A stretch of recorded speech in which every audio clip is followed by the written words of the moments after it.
Let us talk about very interesting phenomenon in industrial engineering. Imagine you are running a very successful restaurant, but you refuse to buy a refrigerator. You have absolute zero food waste in your kitchen. Instead, when a customer orders a burger, you call a farmer who immediately puts a chicken on a truck, processes the meat on the highway, and delivers the exact patty to your stove precisely 2 seconds before you need to flip it. It sounds like an absolute insanity, but this is exactly how the modern world builds everything from laptops to car. It's called just-in-time manufacturing. Today, we are going to dive into the dangerous world of zero inventory, and I'll show you why the system is either absolute engineering genius or complete corporate suicide. Why do companies hate warehouses so much? If you have a warehouse full of parts, then you will never run out of parts, right? What is the problem then? The problem is that inventory is a trap. In industrial engineering, we call it Muda, the Japanese word for waste.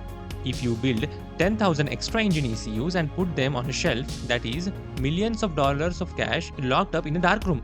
That money can't be used for research, it cannot pay the salaries, and if the technology changes next month, those parts are completely worthless. Warehouses don't make money, they bleed it, correct?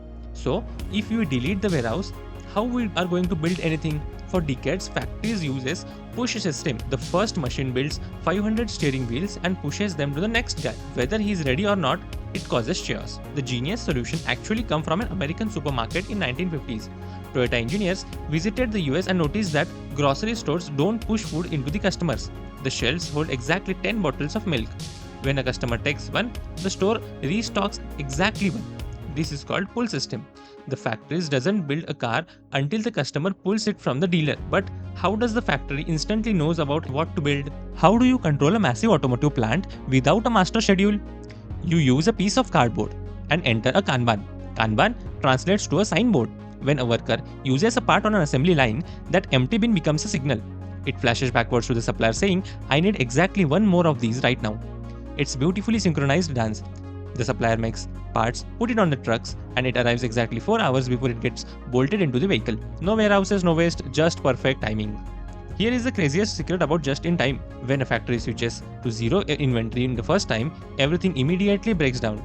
And engineers want that to happen because imagine a river. Water is your inventory.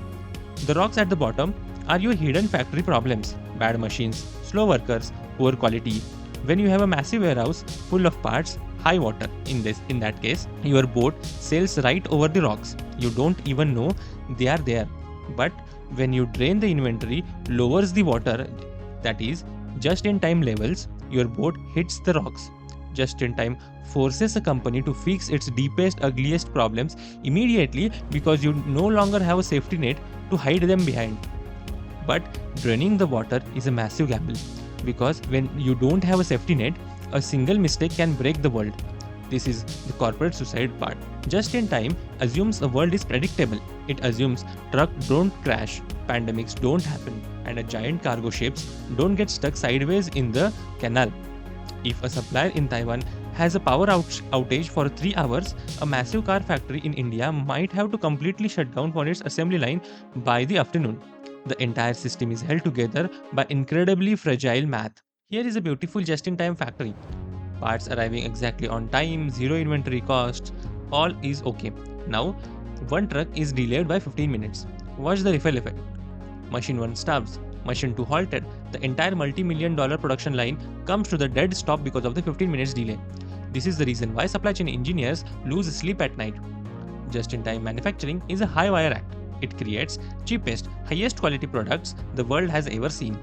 But it demands absolute perfection from the supply chain. So, if one broken machine can shut down zero inventory factory, how do we make sure that machines will never break down?